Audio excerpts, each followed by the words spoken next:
लेकिन एक बात आपको बताऊं सर, एमपी में अजब गजब हो गया।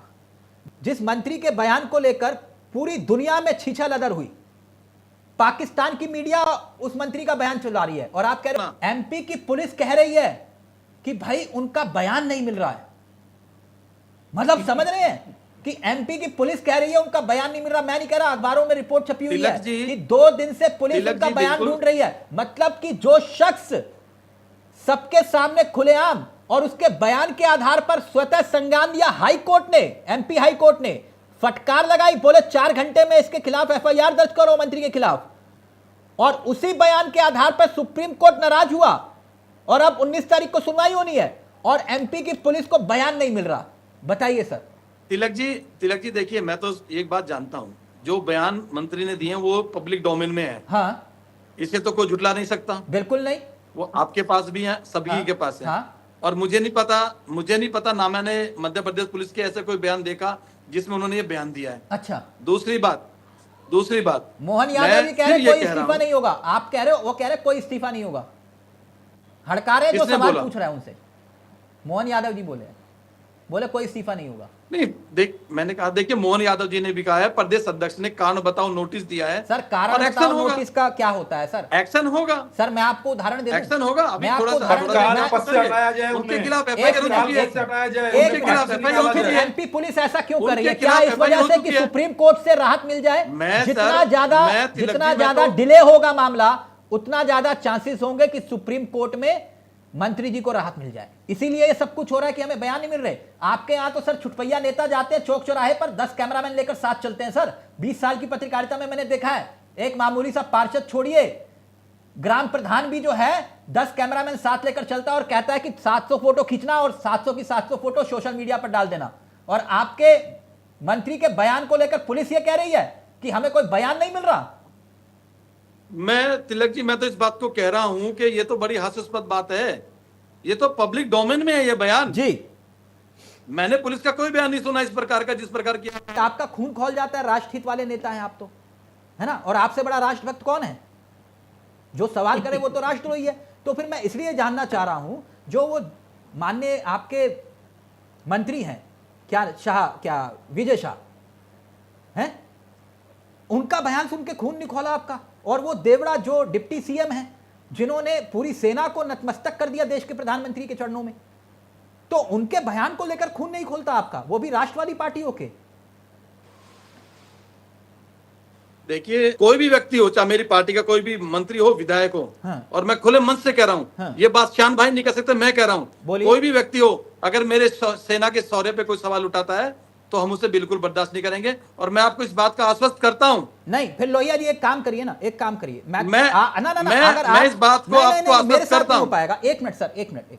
मैं पहले पूरी बात तो होने नहीं देता, सवाल करता हूं, आप ही को वक्त दे रहा हूं। क्यों ना इस मंच से, क्योंकि अभी तक किसी बीजेपी नेता ने चू तक नहीं बोला, वापिस वैसे करिए, अभी तक किसी बीजेपी नेता ने चू तक नहीं बोला इस वाक्य को लेकर। क्यों ना आप इस मंच से एक अपील करिए अपने पार्टी आला कमान को, माननीय मोदी जी को, माननीय नड्डा जी को और माननीय अमित शाह जी को, बोलिए कि इन दोनों शख्स को पार्टी से बाहर निकाले, क्योंकि इन्होंने सेना का अपमान किया, देश की बेटी का अपमान किया और सेना को प्रधानमंत्री के चरणों में नतमस्तक कर दिया। इन दोनों को बर्खास्त करें, मैं मांग करता हूं। यहां से बोलिए सर। बोलेंगे? निश्चित तौर पर तिलक भाई, निश्चित तौर पर मैं ये कहना चाहता हूं, बहुत जल्द इन लोगों के खिलाफ कार्रवाई होगी। नहीं, मैं मांग करने की बात कर रहा हूं, आपसे गुजारिश है मेरी। आप राष्ट्रभक्त हैं, बोलिए सर। मैं ये कह रहा हूं, मैं जितना राष्ट्रभक्त हूं, मेरा तिलक भाई भी उतना राष्ट्रभक्त है, शान भाई भी मेरा उतना राष्ट्रभक्त है। मैं किसी की राष्ट्रभक्ति को, मैं किसी को सर्टिफिकेट देने के लिए नहीं बैठा हूं। हम सब राष्ट्रभक्त हैं, लेकिन तिलक भाई, तो सर बोल दीजिए एक बार, यहां से गुजारिश करिए, मोदी जी तक आवाज पहुंच जाएगी, मुझे पूरी। लेकिन मेरा, देखिए मोदी जी भी देख रहे, सभी लोग देख रहे हैं, बहुत जल्द इनके ऊपर एक्शन होगा। और मध्य प्रदेश के अध्यक्ष ने कारण बताओ नोटिस दिया है, बहुत जल्दी इनके खिलाफ एक्शन होगा। आप अब इस बात का विश्वास रखिए। ये जरा देश समझना चाहेगा, जिनको देश के प्रधानमंत्री ने कभी कहा कि ये 50 करोड़ की गर्लफ्रेंड लेकर घूमते हैं। मुझे तो बड़ा अफसोस हुआ था सुन के, अच्छा नहीं लगा था। लेकिन वही 50 करोड़ की गर्लफ्रेंड वाले आपकी नजर में देश के सबसे बड़े हीरो बन जाते हैं। इसके पीछे की वजह क्या शशि थरूर की काबिलियत अब तक आप लोगों को मालूम नहीं थी, जो एकाएक मालूम चली अब? और वो भी पीएम के उस बयान के बाद जिसमें 50 करोड़ की गर्लफ्रेंड का जिक्र किया गया था। मैं जहां देश की बात होगी, जहां राष्ट्र की बात होगी, मैं ऐसी बातों पर जाना नहीं चाहूंगा। मैं ये कहना चाहूंगा कि शशि थरूर जी को अगर डेलीगेशन में शामिल किया गया है, हाँ। तो पहली बात तो ये कि कांग्रेस के पेट में दर्द क्यों है। दूसरी बात ये कि शशि थरूर जी यूएस के मामलों में काफी जानकारी रखते हैं। वो नहीं, काफी ये समय बात उन्होंने आपको यूएस में कब बिताया पता भी चली? है। ये बात कब पता चली कि मतलब बहुत विद्वान व्यक्ति सर, हैं? क्योंकि मैं मंच पे मैं तो आ रहा आपने हूं, कहा तिलक जी, मैं आ 50 रहा हूं करोड़ उसके। की गर्लफ्रेंड टाइप का। तिलक जी मैं आ रहा हूं, सारी बात का जवाब दूं। देखिए, जो हमारी राजनीतिक आंतरिक हमारे जो मतभेद हैं, वो हम भारत में, हम आपस में हमारी राजनीतिक मतभेद होते रहेंगे, हाँ। उसको हम समझ लेंगे। लेकिन जहां राष्ट्र की बात होगी, वहां हम सर्वदलीय सारी पार्टियों के साथ बैठ करके ठीक, मैं चिंतन आपकी बात करके। समझ गया। अब लोहिया सर मुझे एक बात और समझाइए, यानी जो कांग्रेस ने 4 नाम दिए थे, जो मैं दिखा भी रहा हूं, इन 4 नामों में कोई विद्वान व्यक्ति नहीं था। इनके इतर आपको शशि थरूर जी विद्वान दिखाई दिए, इसलिए आपने उनको चुना। आप यही कह रहे हो ना? तो फिर कांग्रेस से ये नाम मांगे क्यों थे आपने? नहीं तो मैं इसके इतर भी जा सकता हूं। अगर इन 4 नामों के साथ साथ अगर कांग्रेस के किसी सांसद जैसे शशि थरूर जी को अगर डेलीगेशन में शामिल कर लिया, तो क्या दिक्कत हो गई? नहीं नहीं, मैं दिक्कत सिर्फ इतना जानना चाह रहा हूं, जो कांग्रेस ने आपको नाम दिए थे वो नाम पसंद क्यों नहीं आए आपको, या विद्वान व्यक्ति नहीं थे वो? मैं ये भी कहना चाह रहा हूं कि अगर शशि थरूर जी को अगर शामिल कर लिया गया है, तो कांग्रेस को क्या दिक्कत आ गई है? हाँ शान भाई बता दो क्या दिक्कत आ गई है, क्यों इतना बेचैन हो रहे हो? आधी से ज्यादा भाजपा जो है वो कांग्रेस युक्त भाजपा हो चुकी है, एक शशि थरूर भी सही, क्या दिक्कत है? परेशान हो रहे हो देखिए आप? तिलक, देखिए तिलक जी, शशि थरूर जैसे कई अनमोल रत्न हमारे दल में है, और भाजपा को बार बार हमारे दल से नेता ले जाने पड़ते हैं। अनमोल रत्न, इसलिए क्योंकि अनमोल रतन, ये केवल नहीं, मैं चाहूंगा, कांग्रेस से नहीं लिए गए हैं, लोहिया जी, ये सभी जो पार्टियों से लिए गए हैं। ये पूरी डिबेट में सबसे शानदार शब्द है अनमोल रतन, क्योंकि मैं जानता हूं सियासत में जैसा होता है वैसा होता नहीं है, दिखता नहीं है, और जो दिखता है वो होता नहीं है। तो इसलिए ये अनमोल रतन वाला बयान मैं चाहूंगा कि हमेशा के लिए कोट कर दिया जाए। हमेशा के लिए नहीं, क्योंकि सिर्फ 1 महीने का इंतजार, उसके बाद कहानी शुरू होगी, फिर यही शान भाई कहेंगे गद्दार है। पक्का ना शान भाई? ऐसा तो नहीं बोलोगे ना अगर ये बीजेपी में चले जाए?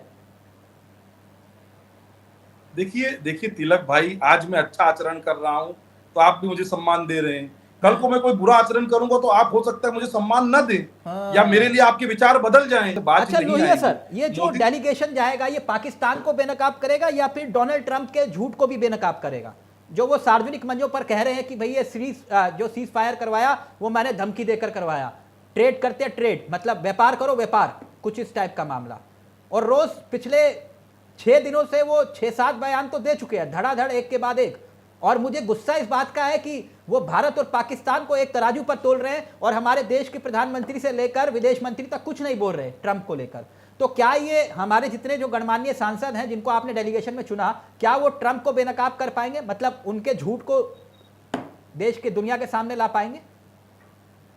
देखिए, मैं तिलक जी इस बात पे रहना चाहूंगा कि मेरे देश की डीजीएमओ जो कह रहे हैं मुझे उस पर विश्वास है, ना कि मैं किसी दूसरे देश के किसी व्यक्ति पर विश्वास करूंगा। नहीं, वो ट्रंप तो क्या माय कहते डियर हैं? फ्रेंड ट्रंप है ना, आपको यकीन नहीं ट्रंप पे?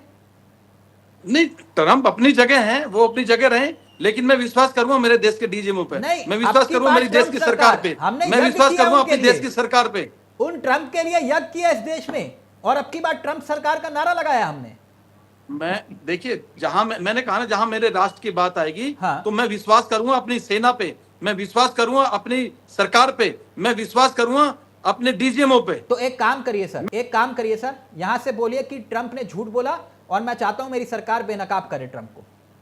झूठ बोले डीजीएमओ थे पर ना? विश्वास करूंगा, मेरे डीजीएमओ ने नहीं तो फिर जो ये कहा कंगना है का ट्वीट कि डिलीट क्यों पाकिस्तान करवा के डीजीएमओ ने फोन किया ये कंगना और का पाकिस्तान का डीजीएमओ पैरों में जाकर के वो गिड़गिड़ाया। लोहिया जी जो रियल लाइफ से रियल लाइफ में आई है कंगना, जो वहां पे तो रीटेक का मामला होता था, रीटेक पे रीटेक, यहां तो ट्वीट डिलीट करना पड़ता है, माफी भी मांगनी पड़ती है। तो मैं आपसे ये जानना चाह रहा हूं कि उनका ट्वीट क्यों डिलीट करवाया फिर नड्डा जी ने? ये मैंने नहीं कहा, कंगना ने बताया था। देखिए, किसी का व्यक्तिगत कौन डिलीट करता है, कौन ट्वीट करता है, मैं उस पर नहीं जाना चाहूंगा। अच्छा, उस पे नहीं। मेरा स्पष्ट ये कहना है, हाँ।